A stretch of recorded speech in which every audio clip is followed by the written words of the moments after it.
This is the backside of the property that's next to me. And I wanted to give you, because a lot of people have asked me, what's the place look like in the back since you said it was all messed up? Well, let me show you something. Now this is 5 acres. This is a complete backside, like I said, of the property. And there's the creek. So you got a watershed, but the land goes all the way down there. There's like a peninsula right down there. So if you can clear up all this back here, that'd be great. There's only one problem. This. That's a good 7 inches, 7 foot deep. And this is that washout.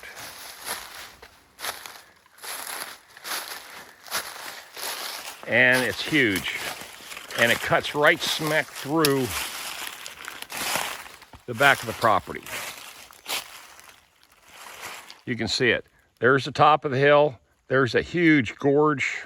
And then there you go. You'd have to build a bridge. I mean, literally. Let's go take a look.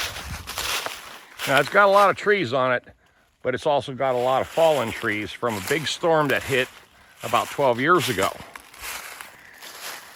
And the only other problem, too, is there's a lot of dying trees because it's never been managed in years and years and years.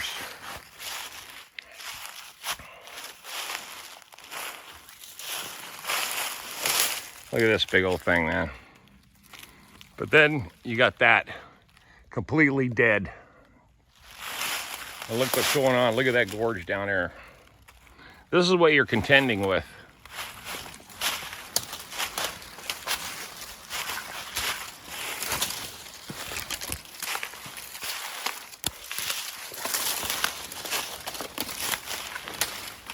It's like the jungles of Panama. You see? And look at the freaking hill. Now, at one time, you could almost see that there's like a road right through there. So apparently, years ago, they did drive back here and were able to get back here. But this is so overgrown now that it would take a couple big pieces of machinery to come in here and deal with this. And plus, too, all the fallen logs and debris is just insane. Kind of the way my place looked. Like that. Yep. All right, I'm on the backside of this property. Trying to just kind of decide if buying this piece of property outright is going to be worth the investment. And I can't see it long term. I can't see it on the short term. Let's just say it that way. Short term, I don't see it. Long term, maybe, because everybody's scooping up land. I was talking with the neighbor across the creek. He was just on the end of his property. I was at the end of mine. And we just started talking. He even tried buying this, and he says ridiculously high for 5 acres, $70,000 with that old house. That house is what the problem is. Yep. Yep. A lot of down trees. And that's exactly the way mine looked when I first saw it. Just like this. A pure damn mess. I lie to you not. And then all the construction debris, moonshine debris, and all the other crap that was going on.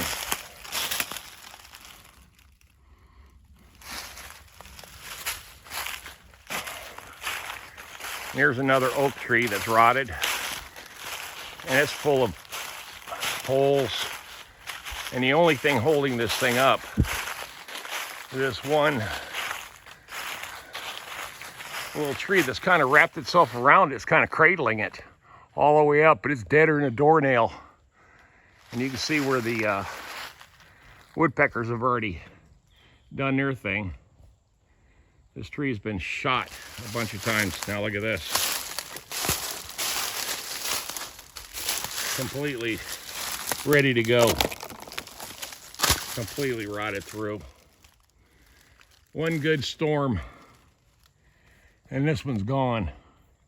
Like I said, the only thing holding it is this one thing is cradling it.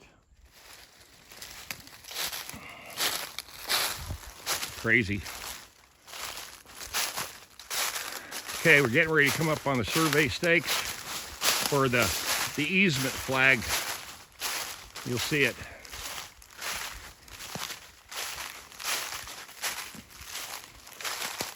There it is. Okay. Let's get up to the back of my property here.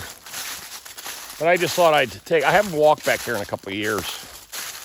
And really nothing's changed except more debris and more fallen trees and more rotted trees. And land conservation is very, very important, especially tree conservation.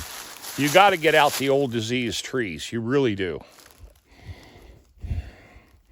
And then bam. So from that, the before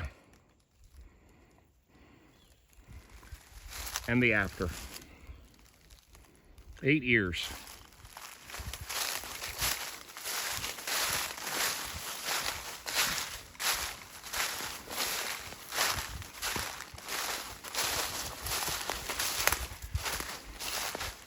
Like I said, I was talking to my neighbor. He owns all that property over there across the creek.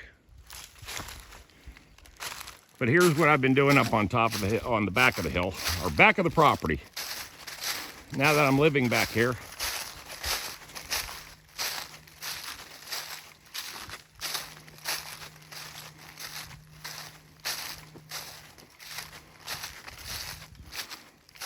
I think I'm just going to leave the excavator here because there's nobody, there ain't nobody going to touch it back here.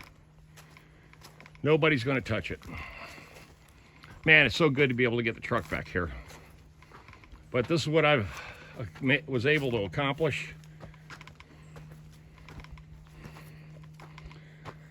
Brought a bunch of hand tools, levels, just things to get me started. Tamper. Big old stack of block. I went and salvaged a bunch more rocks. Nice. Man, it's so good to be able to drive back here and unload. It is so good. Let me tell you. Got my little bench set up. Someplace to sit after a hard day's work. But yeah, there we go. The startings of the log cabin, bringing in the materials, getting things ready to go. That's what this has been all about all this time. And I text a picture of this site to some of my best friends already. Now everybody's all excited. Everybody's excited. Hey, Tom, all right, man, you're finally putting everything to work. You're getting things done. Right on. That's what I say, right on. Finally getting everything ready to go. I got a job Monday, so I'm going to be out here tomorrow and Sunday. The weather's going to be perfect. Absolutely perfect. So I'm going to see what I can get started and how this is going to play out, and I'll bring you along. Because this series is going to be about building this log cabin. And of course, other things, of course, as I run into different subjects. But this is the primary thing, because this is what I've been alluding to for all these years. And now there's some light of day. Leave those comments. I'll talk to you guys tonight. Oh yeah, Tom out of here. Bye.